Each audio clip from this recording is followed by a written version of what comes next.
તો હાલો મિત્રો, આજે આપણે આવ્યા છીએ ગુજરાતની ગાંડી ગૈર જ્યાં કહેવાય ને ઘરની વચ્ચોવચ હનુમાનજી મહારાજ બિરાજે છે તે જગ્યાનું નામ છે હનુમાનગાળા. તો આપણે હનુમાનગાળાના પહેલાં દર્શન કરવા છે અને પછી જંગલની વચ્ચોવચ જે રસ્તો જાય છે તુલસીશ્યામ, તો આપણે પગપાળા તુલસીશ્યામ જવાનું છે જંગલની વચ્ચોવચથી. તો વિડીયો જો સારો લાગે તો લાઈક, શેર અને કમેન્ટ કરજો. તો મિત્રો, આપણે હવે જોઈએ, આપણે આ હનુમાન શિલા કહેવાય અને હવે આપણે કાળ ભૈરવ દાદાની નજીક છીએ. તો હવે આપણે પહેલાં કરીશું કાળ ભૈરવ દાદાના દર્શન. કાળોના કાળ છે, મહાકાળ છે, આપણે કાળના દર્શન કરીએ. જય મહાકાળ. તો હવે અહીંથી હનુમાનગાળાનું મંદિર દૂર નથી. તો હવે ફાઇનલી આપણે પહોંચી ગયા છીએ હનુમાનગાળાના મંદિરે, જ્યાં હનુમાન દાદા બિરાજે છે. તો આ છે હનુમાન દાદાની સ્વયંભૂ મૂર્તિ. તો મિત્રો, આ હનુમાન દાદા બહુ ચમત્કારી છે. તમે જોઈ શકો છો, આ જે ઉપર ધાર છે ત્યાં ઉપરથી ભેંસ પડી હતી ને નીચે પડી ગઈ, બરોબર. તો માલધારીએ વિચાર કર્યો કે હવે તો ભેંસ જીવતી ન રહી હોય, તો તેને હનુમાન દાદાને એક તેલના ડબ્બાની માનતા કરી, હે દાદા, જો મારી ભેંસ તાજી નરવી નીકળશે તો હું તમને એક તેલનો ડબ્બો ચડાવીશ. અને માલધારીએ નીચે આવીને જોયું તો ભેંસ તાજી નરવીને પાછી સરતી હતી. તો તે માલધારીએ ઉપરથી તેલના ડબ્બાની ધાર કરી અને દાદાને તેલનો ડબ્બો ચડાવ્યો. બહુ લાંબા સમયની વાત નથી, હમણાંની જ વાત છે. તો બહુ ચમત્કારી અને મનોકામના પૂરા કરે એવી આ મૂર્તિ છે.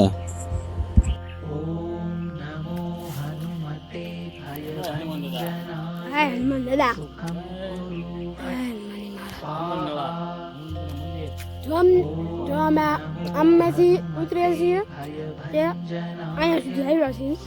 હવે અહીંથી નીચે જવાના છીએ, અત્યારે અહીંયા પગ્યા છીએ. તો હવે આપણે પગપાળા નદીના કાંઠે અત્યારે તો નદીમાં પાણી નથી, પણ નદીના કાંઠે આપણે તુલસીશ્યામ નીકળી જવાનું છે. કોઈ રસ્તો બસ્તો અહીંયા નથી, બસ આમાં જ હાલવાનું છે. થોડુંક ધ્યાન દઈને હાલશું.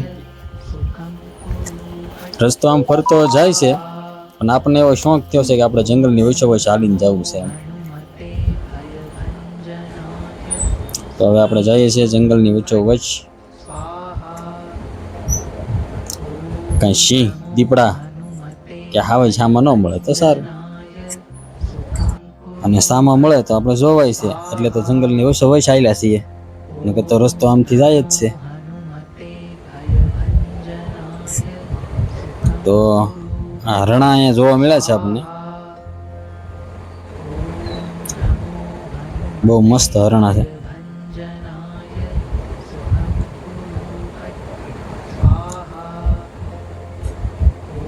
તમે જોઈ શકો છો, એક નહીં પણ 10-12 છે.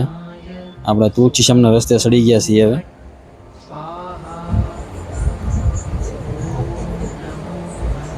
એટલું થોડું ગાડીઓનું કાપ. તો હવે આપણે અહીંથી હાલશું એટલે ડાયરેક્ટ વૃક્ષમણી માના મંદિરે જ નીકળશું, કે તુલસીશ્યામની સામ છે. આપણે વૃક્ષમણી માના મંદિરે ત્યાં હું તમને બતાવું છું તુલસીશ્યામનો નજારો. આ સામો બતાય તે તુલસીશ્યામનું મંદિર છે, જ્યાં શામળાજી બિરાજે છે. તો આપણે અદ્ભુત છે વૃક્ષમણીજીના મંદિરે નીકળ્યા છીએ. તો આપણે પહેલાં વૃક્ષમણી માના મંદિરે જઈને દર્શન કરશું અને પછી જાઉં શ્યામજીના મંદિરે. તો આ છે વૃક્ષમણી માનું મંદિર. તો આપણે ફાઇનલી પહેલાં જઈશું આપણે વૃક્ષમણી માના મંદિરે. આ તમે ધજા જોઈ શકો છો, મસ્ત ધજા ફરકે છે. આ એનો નજારો બહુ સુપર છે. તુલસીશ્યામનું મંદિર, અમે તુલસીશ્યામનો ડુંગરો ચડી રહ્યા છીએ.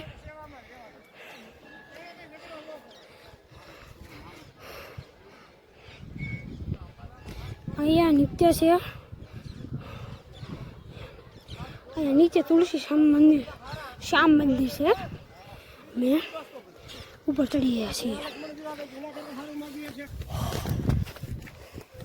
તો મિત્રો આપણે એટલું ઊંચું આવી ગયા છીએ. હવે ફરી ચડવાનું સ્ટાર્ટ કરીએ.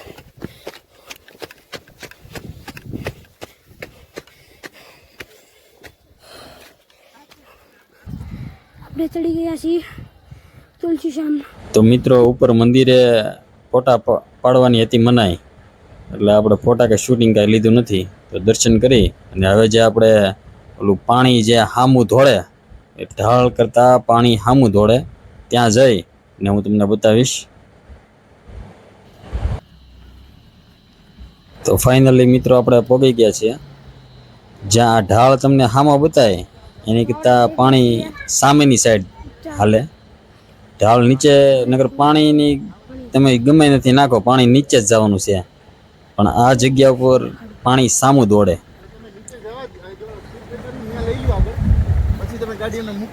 અહીંયા ઘણા માણસો ચેક કરવા ઊભા રહી છે.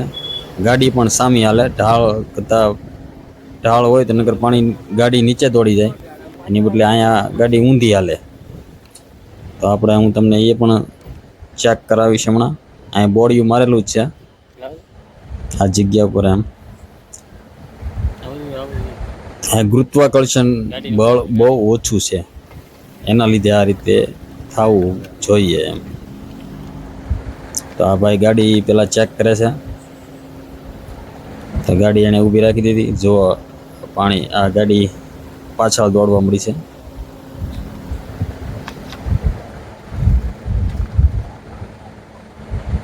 એ ભાઈ હવે બીજી વાર ટ્રાય મારે છે.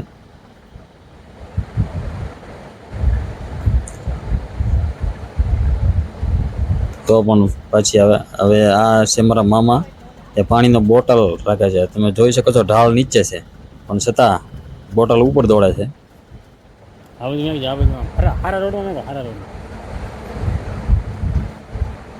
હજી એકવાર મામા વચમાં.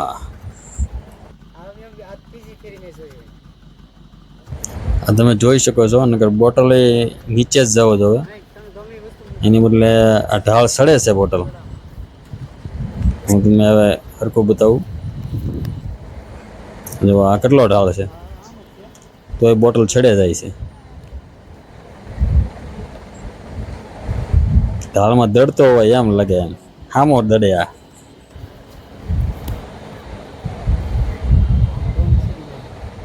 આ રોદો ટપી જાય કેવું લાગે નહીં. તો તમે જોયું તો આ છે શામળા મંદિરનું ગ્રાઉન્ડ. અંદર મંદિરમાં તો ફોટો શૂટિંગની મનાઈ છે, તો આપણે વિરુદ્ધમાં કાંઈ જવાનું થતું નથી. તો બ્લોગ સારો લાગે તો લાઈક, શેર ને કમેન્ટ કરો. જય